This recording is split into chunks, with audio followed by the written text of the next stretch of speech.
एक कहावत है कि दुश्मनी उससे करो जो दुश्मनी के काबिल हो, जो आपके कम से कम सीने पर वार करने के काबिल हो, पीठ पीछे आपको छुरा ना घोंपे। और इसीलिए दुश्मन का इंतखाब भी बड़ा सोच समझ कर किया जाता है। जो अब तक ये समझते रहे हैं कि इंडिया बहुत बहादुर है और इंडिया किसी भी वक्त, चूंकि आबादी उनकी जो 1.5 अरब है, तो वो इतनी आबादी वाला जो है बड़ा मुल्क, वो किसी भी वक्त पाकिस्तान को क्रैश कर सकता है। तो वो अब इस वक्त दांतों में उंगलियां दबाकर बैठे हैं और ये देखकर खुद इस वक्त शर्मिंदा है कि एक 1.5 अरब आबादी वाला मुल्क, जिसके रिसोर्सेज, एक मुल्क पाकिस्तान 25 से 26 करोड़ जिसकी आबादी है, उससे रिसोर्सेज में कई गुना बड़ा मुल्क, लेकिन उस सब के बावजूद वो कायरों की तरह, वो बुजदिलों की तरह पीठ पीछे वार करता है। वो बुजदिलों की तरह रात के अंधेरे में, रात की तारीकी में वार करता है। उसमें इतनी हिम्मत और जुर्रत नहीं है कि वो डायरेक्ट सीने पर वार कर सके, वो दिन दिहाड़े वार कर सके, क्योंकि उसे जब वो दिन दिहाड़े वार करेगा तो उसको फिर याद आएगा कैप्टन अभिनंदन।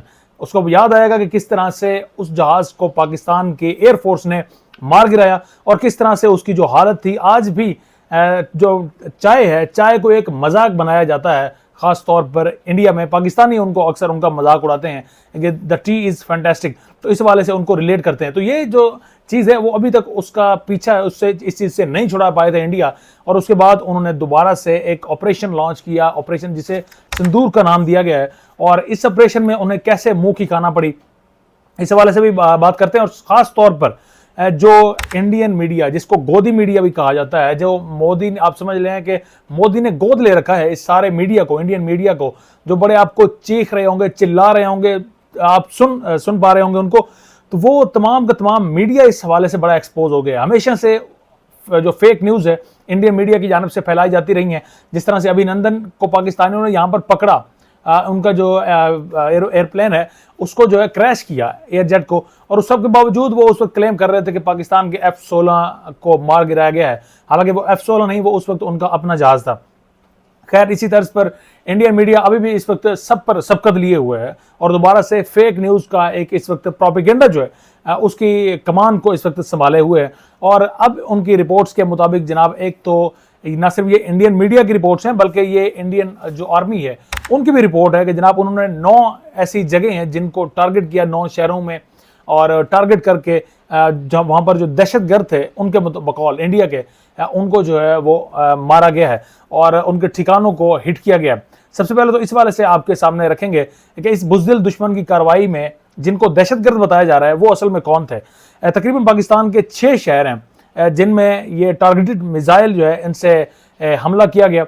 यहाँ पर कोई पाकिस्तान की टेरिटरी में इंडियन एयरप्लेन, इंडियन जो जहाज़ है वो, यहाँ पर जंगी जहाज़, वो पाकिस्तान की टेरिटरी में दाखिल नहीं हुए, बल्कि टारगेटेड मिसाइल यहाँ पर छोड़े गए पाकिस्तान में, जिससे तकरीबन 26 पाकिस्तानी जो है वो शहीद हुए हैं। और उनमें ये मासूम बच्चा भी उनमें शामिल है जो इस वक्त आप इस वक्त स्क्रीन पर देख रहे हैं। तो ये मासूम बच्चा भी इंडिया के बकौल ये भी टेररिस्ट है और इसको भी शहीद किया गया। इसी तरह से काफ़ी सारी औरतें हैं, ख़वातीन हैं, वो भी बेचारी कुछ शहीद हुई हैं, कुछ इस वक्त भी जख्मी हैं। तो ये वो टेररिस्ट हैं जिनको इंडिया के बकौल जो है वो टारगेट करके मारा गया है। और इंडिया के बकौल उन्होंने जनाब जो दहशतगर्दों का ठिकाना है उनको हिट किया है। हालांकि यहाँ पर जो हिट किया गया उनकी जानिब से जो टारगेटेड मिसाइल हैं उनमें 4 मसाजिद जो है वो पाकिस्तान में शहीद हुई हैं। अब इसके बाद पाकिस्तान का भी फिर उसके बाद रिएक्शन सामने आता है। तकरीबन ये आज सुबह का वाक़या था। तमाम पूरे पाकिस्तान में जब ये जो है खबर ये फैल रही थी तो एक तशवीश की लहर थी और देखा जा रहा था कि पाकिस्तान इसमें क्या रिएक्शन देता है, क्या रिप्लाई करता है, क्योंकि पाकिस्तानी हैं, फिर बहादुर भी हैं, तो हमें एक तगड़े रिएक्शन की जो है वो मुतवक्के था और उस हवाले से जो है वो सोचा जा रहा था। तो रिएक्शन में पाकिस्तानी इस वक्त जो इंटेलिजेंस है उनके आर्मी के ज़राए के मुताबिक तकरीबन 5 जो जेट्स हैं उनको तबाह कर दिया गया है। उनमें इंडियन के जो 5 जेट्स MiG-21 और राफेल भी उनमें शामिल हैं। तो ये 5 जहाज़ों का जो कहा जा रहा है इस वक्त हमारी जो आर्मी है उनके ज़राए के मुताबिक। अब इस हवाले से एक तो इंडिया में खूब प्रोपेगेंडा इस वक्त चालू है, इंडियंस इस चीज़ को मान ही नहीं रहे, इंडियन मीडिया इस चीज़ को मान ही नहीं रहा कि जनाब उनके जहाज़ों को गिराया गया है। तो इस वक्त बजाय हम इसके कि हम इंडियन मीडिया की जाने मूव करें, उनको देखें, क्योंकि वो तो हमेशा से गोदी मीडिया और उनको खुद उनके अपने ही ऐसे जर्नलिस्ट या ऐसे यूट्यूबर्स धारूराठी जैसे जो कि हक और सच बयान करते हैं या रिसर्च बेस्ड काम करते हैं, वो कई मरतबा अपने मीडिया को एक्सपोज कर चुके हैं। तो उनको मजीद एक्सपोज करने की मेरा ख्याल कि यहाँ पर हमें ज़रूरत पड़ेगी। हम इंटरनेशनल मीडिया का रुख करेंगे। वहां पर देखेंगे कि इंटरनेशनल मीडिया ने इसको किस तरह से रिपोर्ट किया, क्या आया वाकई में पाकिस्तान ने जो बदला लिया है उसमें पाकिस्तान ने उनके एयर जेट्स को तबाह किया है। तो सबसे पहले सीएनएन की रिपोर्ट देख लेते हैं। सीएनएन के मुताबिक जो पाकिस्तान की जानिब से इल्ज़ाम लगाया जा रहा है कि इन्होंने 5 एयर जेट्स इंडियन को तबाह किया है, उनको क्रैश किया है, तो उस वाले से सीएनएन कहता है कि ताहाल ये वेरीफाई नहीं हो सका।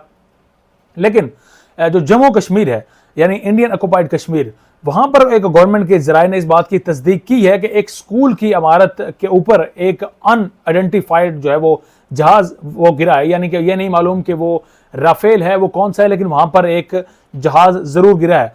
दूसरा बात करते हैं हिंदुस्तान टाइम्स की। सबसे बेहतरीन यही है कि आपको जब आपका अपना ही आपका दोगलापन, आपका गलीज भरा चेहरा जब दिखाए तो तकलीफ सबसे ज्यादा उससे होती है। तो हिंदुस्तान टाइम्स जिन्होंने खुद इंडियन मीडिया, गोदी मीडिया को एक्सपोज किया है, और उनके रिपोर्ट के मुताबिक at least 3 Indian jets have crashed in Akhnoor और उसके बाद रामबन एंड पंपोर एरियाज। ये जो है ये इंडियन ऑक्युपाइड कश्मीर यानी जम्मू कश्मीर, ये उनके एरियाज हैं जहां पर खुद हिंदुस्तान टाइम्स ये तस्लीम कर रहा है कि तकरीबन 3 जो जेट्स हैं वो इंडियन जेट्स हैं, उनको पाकिस्तानी एयरफोर्सेज की जानिब से मार गिराया गया है।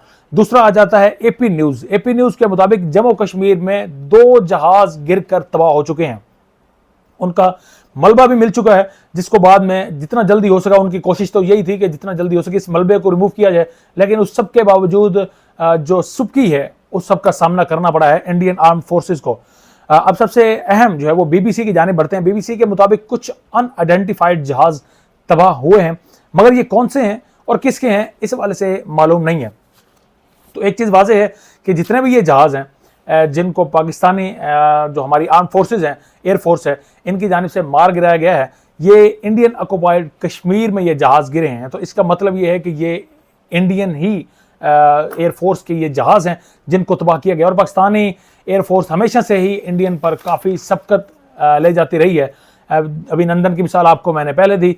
इसके अलावा भी हम देखते हैं कि 65 की वार हो, 71 की वार हो या 1999 की वार हो, हर जगह पर हमें हमारी जो एयरफोर्स है उसने कभी भी मायूस नहीं किया। एमएम आलम उसकी वाज़े तौर पर मिसाल हैं जिनका रिकॉर्ड आज तक कोई नहीं तोड़ सका।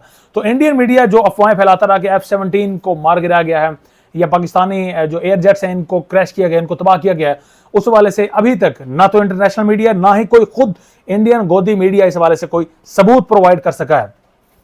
अब इंडिया की जानिब से जो वाइट फ्लैग है उसको लहराया गया। वाइट फ्लैग का मतलब यह है कि अब जो जंग है वो उस वक्त रोकने का एक इशारा है, सफ़ेद झंडी। तो इंडिया की जानिब से सफ़ेद झंडी दिखाई गई, खासतौर पर LOC के पास के इलाकों से। और ये अक्सर जो आर्मी के ऑफिसर्स हैं उनके बकौल ये इसलिए भी किया जाता है कि जब आपकी डेड बॉडीज़ वहाँ पर काफ़ी ज़्यादा हों, या तो आप अपनी आर्म फोर्सेज के एहलकारों की बॉडीज़ को जब लेने जाते हैं तो उस वक्त आप वाइट झंडी भी दिखाते हैं, या जब आप शिकस्त तस्लीम कर लेते हैं उस वक्त भी ये वाइट झंडी दिखाई जाती है। तो वाइट झंडी जो है वो वाइट फ्लैग लहराया गया इंडिया की जानिब से, यानी कि उन्होंने शिकस्त तस्लीम कर ली। अब ये सिर्फ जेट्स को नहीं मार गिराया गया, बल्कि पाकिस्तान की जानिब से आज़ाद कश्मीर से यहाँ पर हमारी जो फोर्सेज हैं इन्होंने जम्मू कश्मीर में इंडियन चौकियों को निशाना बनाया और उनको तबाह किया है, जिसकी सूरत में खुद इंडिया भी ये चीज़ मान रहा है कि वहाँ पर भी काफ़ी अमवात हुई हैं, जिनमें इंडियन फौजी कई तादाद में उनकी हलाकत हुई है, जिनकी अभी एग्जैक्ट जो है नंबर्स वो अभी तक भी आर्म फोर्सेस की जानिब से नहीं दिए जा सके, जबकि वहाँ पर भी कुछ सिविलियंस की भी अमवात हुई हैं। ये इंटरनेशनल मीडिया ने भी इस चीज़ को रिपोर्ट किया है कि इंडियन ऑक्युपाइड कश्मीर में कुछ सिविलियंस की भी वहाँ पर शहादत हुई है। अब इस सारे मामला को देखकर, वाइट फ्लैग को भी देखकर, अब जब जो सवाल सबसे ज़्यादा माइंड में आता है कि क्या अब ये जंग का खतरा टल चुका है, क्या पाकिस्तान और इंडिया अब मजीद जंग की जानिब आगे तो नहीं बढ़ेंगे, इसका जवाब वाज़ेह तौर पर है कि इंडिया की जानिब से सिंदूर की सूरत में हमला किया गया।